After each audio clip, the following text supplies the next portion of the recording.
আজ কিন্তু আমি সকাল সকাল ঘুম থেকে উঠে গেছি। আর দেখো সকালে ঘুম থেকে উঠেই সেরকম কোনো কাজ করিনি, তাও দেখো কেমন ঘেমে গেছি। তো যাই হোক, আমি আগের দিন রাতে কিছু দানা ভিজিয়ে রেখেছিলাম পাখির জন্য, মানে ওই ডাল। তো সেইগুলোই একটু দিয়ে দিচ্ছি পাখিকে। আমি না অনেক ভিডিওতে দেখি যে পাখিরা এসে এরকম দানা দিলে খুব সুন্দরভাবে ওরা খায়। তো সেই জন্য আমি এই ডালগুলো দিচ্ছিলাম। তবে অনেকক্ষণ বসেছিলাম, দেওয়ার পরে মাত্রই দুখানা পাখি এসেছিলো। তারপরে না আমি বিরক্ত হয়ে আমি ভাবলাম যে না, আমায় তো বাড়ি যেতে হবে, মানে আমার বাপের বাড়ি। সেই জন্য আমি তাড়াতাড়ি করে সমস্ত নিজের কাজকর্মগুলো গুছিয়ে নিলাম। আর তারপরে নিচে এসে স্নান টান করে নিয়ে একদম কিন্তু রেডি হয়ে গেছি। আর এদিকে কিন্তু আমার মেয়ে, আমার বর সবাই রেডি হয়ে গেছি। তোমরা তো আমার ভিডিওতে দেখেইছো যে আমার বোন কিন্তু দুবাই থেকে বাড়ি এসেছিল। বেশ কয়েক মাস হয়ে গেল রয়েছে, মানে ওই 3 মাসের কাছাকাছি হয়ে গেল বোন রয়েছে। এবার তোকে কাজের জায়গায় যেতে হবে, সেই জন্য কিন্তু আজ বোন চলে যাবে। আর সেই জন্য ওকে কিন্তু আমরা দেখতে, মানে আর কি টাটা বাই বাই করতে আমরাও চলে যাচ্ছি বাপের বাড়িতে। তো মা বলেছিল সকাল সকাল চলে আসিস। তো সেই জন্য যতটা টাইম আর কি বোনের সাথে থাকা যায়, একটু গল্প মজা করা যায়, সেই জন্য বেরিয়ে পড়েছি। আর দেখো আমাদের এখানকার রাস্তা সেই ভোটের আগে কাজ শুরু হয়েছে। ভোট তো শেষ হয়ে গেল, মুখ্যমন্ত্রী নির্বাচন হয়ে গেল, কিন্তু তারপরেও দেখো আমাদের রাস্তার কিন্তু কোনো উন্নতি নেই। তো যাই হোক, তারপরে এখানে দেখো একটা জগন্নাথ দেবের মন্দির ছিল। আমি ভাবলাম একটু ভালো করে ভিডিও করব, তবে সামনে একটা রিক্সা এসে দাঁড়িয়ে গেছিলো। আর ভিতরটাও তো অন্ধকার ছিল, সেই জন্য কিন্তু বোঝা গেল না। আর তোমরা যদি আমার এই ভিডিও দেখে বলতে পারো যে এইটা কোন জায়গায় রয়েছে মন্দিরটা, অবশ্যই কিন্তু কমেন্টে জানিও। আর তারপরে দেখো আমরা কিন্তু চৌরাস্তা অবধি চলে এসেছি। আর রাস্তার যদি কথা বলে থাকি, আমাদের শিবরামপুরের রাস্তা একদম হলো মারাত্মক রাস্তা। তোমরা একটু পরেই দেখতে পাবে। এই দেখো, মানে চারিদিকে খানা খন্দ।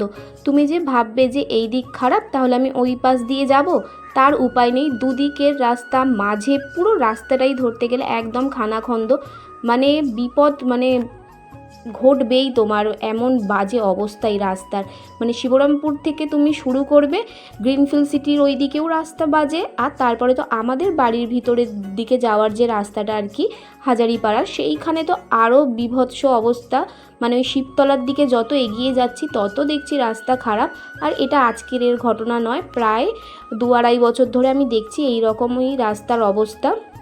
জানি না এখানকার কাউন্সিলরের চোখে পড়ে কি পড়ে না। এখানকার মানুষজন তো প্রতিবাদ করতে করতে হাঁপিয়ে গেছে, তারা আর প্রতিবাদ করা ছেড়েই দিয়েছে। তারা জানে যে এই রাস্তার আর কোনো উন্নতি হবে না, তারা এই রাস্তার ওপর দিয়েই যায়। আর বিপদ তো বললামই আগে যে মানুষের হয়, বর্ষার সময় বুঝতে পারছো এই রাস্তার পরিস্থিতি কেমন হয়। আমার বোন যখন দুবাই থেকে এসেছিল এই ব্যাগ থেকে শুধু চকলেটই বেরাচ্ছিল। এবার দুবাই যখন ফেরত যাচ্ছে তখন আশীর্বাদ আটার প্যাকেটে, এই দাঁড়া বলতে দে, আশীর্বাদ আটার প্যাকেটে নিমকি, চিড়ে ভাজা, তারপরে এটা কি, এটা মায়ের হাতে চিড়ে ভাজা নিমকি, এটা কেনা চিড়ে ভাজা নিমকি, বিস্কুট। আর ওদিকে কি নিয়েছিস দেখা?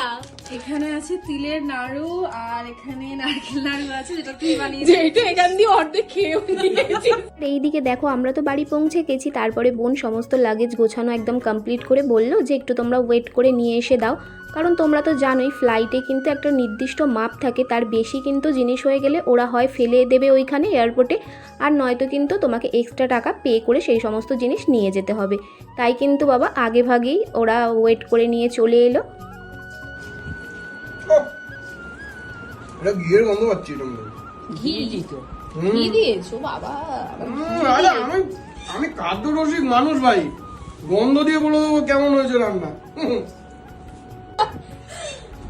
শাক নিয়েছে, দেখ এখানে সবার থেকে ওর পাতে শাকের পরিমাণ বেশি। আমি চলে যাচ্ছি তো, তাই আর যাওয়ার ঝোলার গেলা গিলছে।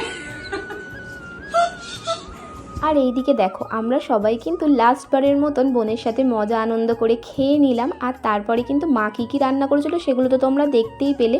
আর খাওয়া দাওয়া শেষ করে তারপরে কিন্তু সবাই রেডি হয়ে গেছে আর কি, যারা যারা বোনকে ছাড়তে যাবে। তো সবাই রেডি হয়ে গেছে। আর বোনের ফ্লাইট ছিল তো 8:30টায়, কিন্তু ঘর থেকে তো একটু তাড়াতাড়ি বেরাতে হবে, তাই 5টার সময় বেরিয়ে গেছিলো।